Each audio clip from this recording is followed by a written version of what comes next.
রবি মাঠে কাজ করে ক্লান্ত হয়ে বাড়ি ফিরে আসে। মিনা বাড়ির উঠোনে বসে আছে। উফ, আর পারছি না গো মিনা, কত কষ্ট করি, তবুও সব শেষ হয়ে যায়।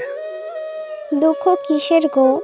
আমরা যে একসঙ্গে আছি, এটাই তো সবচেয়ে বড় সুখ। সুখ? সুখ কই গো, আবারও মাঠের ফসল নষ্ট হয়ে গেল। এবারও যদি কিছু না হয় তাহলে আমাদের কি হবে? আমরা না খেয়ে থাকবো, তবু আশা ছাড়বো না। কিন্তু বিধাতা যেন তাদের কথা শুনলেন না। সে বছরও ফসল খরায় শুকিয়ে গেল।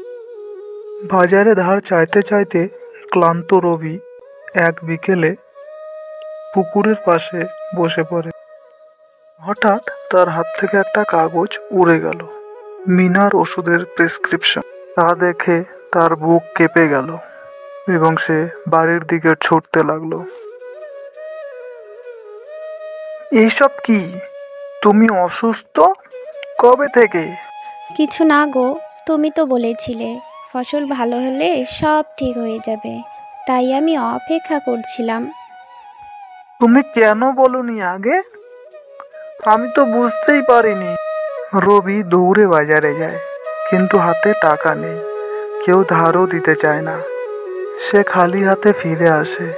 এসে দেখে মিনা বিছানায় শুয়ে আছে, কাঁদতে কাঁদতে খুবই ক্লান্ত হয়ে পড়েছে।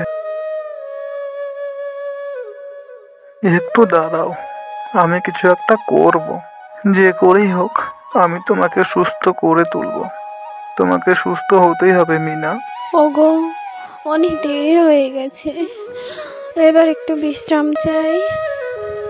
পরদিন সকালে রবি মিনাকে ডাকার জন্য হাত আগিয়ে দেয়, কিন্তু তার হাতের স্পর্শেও মিনার নিথর দেহ নড়ে না। চোখ বন্ধ এবং মুখে সেই মুচকি হাসি।